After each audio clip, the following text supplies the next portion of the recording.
Hey guys, how's it going? Oh, that's pretty cool, I suppose. So, today's video was Numb by Linkin Park.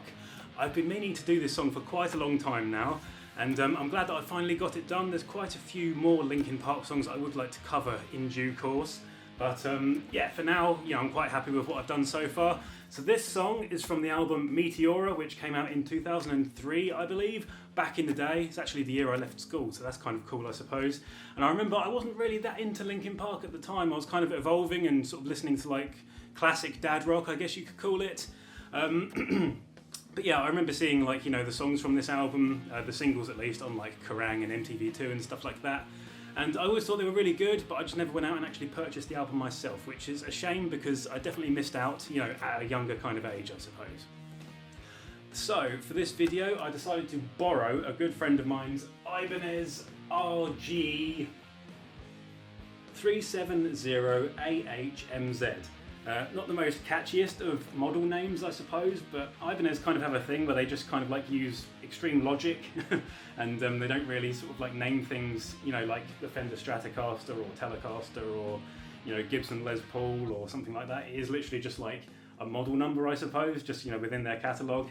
But either way, it's a really good guitar. I'm not overly familiar with Ibanez guitars, if I'm honest. But yeah, it's definitely interesting with like the Floyd Rose style bridge and the locking nut at the top here.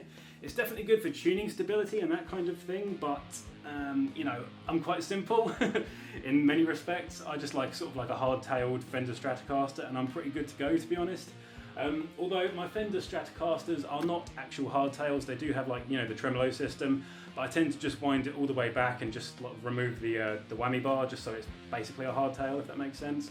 Because like I said, I'm a bit simple and I just like things to be as simple and straightforward as possible.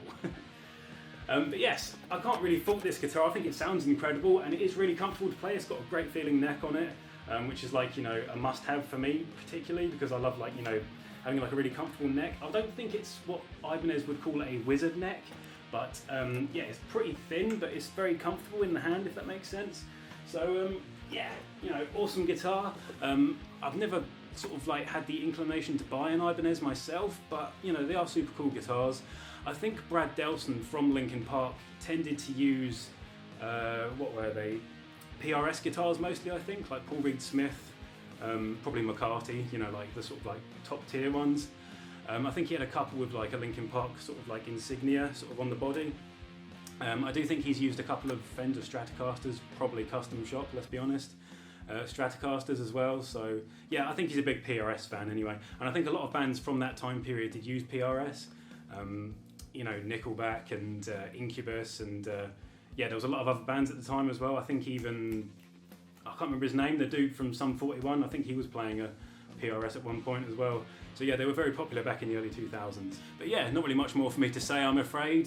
Super simple song to play, this one. Yeah, just down-tuned sort of power chords really, and then like a really basic sort of like repeating riff like in the verses, I guess. Yeah, there's not really much to say about it. It was pretty simple to pick up and play along to, so that was cool. I had fun learning the piano part, and then like I think I did chuck a bass part over the top as well, just for one particular part of the song where there was nothing really going on with the guitar. I thought I would chuck the bass over the top of that just to try and add something else into the mix and try and avoid the YouTube copyright goblins. They're probably going to get me anyway because they get me on all of my videos virtually, but it's fine, whatever. I just do this to try and help people as much as I possibly can. And yeah, I get a little bit of money from the ads, but not as much as I would if it was all my own work, do you know what I mean? Which is fair enough, they're not my songs, it's just me performing them for you. So yeah, I'm happy just to take a cut as opposed to getting, all of the ad revenue. But anyway, yes, hopefully you enjoyed the video, and if you did, please of course feel free to hit like and subscribe. I'm sorry, I can't talk, I've had a pretty long day. Yes, feel free to hit like and subscribe, and feel free to leave me a tip in my virtual tip jar as well if you are so inclined. But other than that, yes, hopefully you enjoyed the video, and hopefully I shall see all of you awesome people in the next one. Okay, peace. Yeah.